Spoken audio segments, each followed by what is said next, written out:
एक मोठी बातमी आहे। मुंबई महानगरपालिकेच्या आयुक्तपदी अश्विनी भिडे यांची नियुक्ती झाली आहे। अश्विनी भिडे यांच्या नावाची अधिकृत घोषणा करण्यात आली आहे।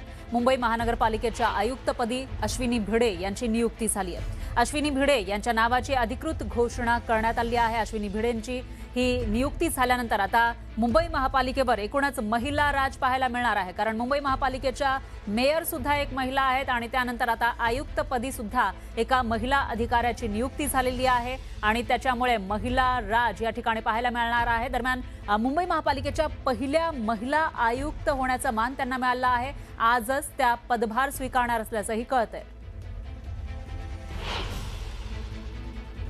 1995च्या बॅचच्या IAS अधिकारी आहेत अश्विनी भिडे। मुंबईच्या विकासाची धुरा त्यांच्याकडे असणार आहे। मुख्यमंत्री कार्यालयामध्ये अतिरिक्त मुख्य सचिव म्हणून त्या कार्यरत आहेत आणि मुंबई मेट्रो रेल कॉर्पोरेशनच्या व्यवस्थापकीय संचालक म्हणून त्यांनी काम केलंय। तर मुंबई मेट्रो प्रकल्पामध्ये महत्त्वाची भूमिका त्यांनी बजावली। विशेषतः भूमिगत मेट्रो कामांमध्ये त्यांनी महत्त्वाचा रोल निभावलेला होता।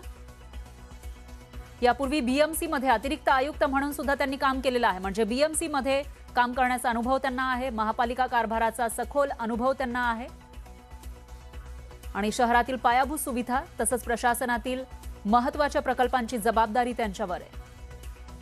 कडक आणि परिणामकारक प्रशासन शैलीसाठी त्या ओळखल्या जातात।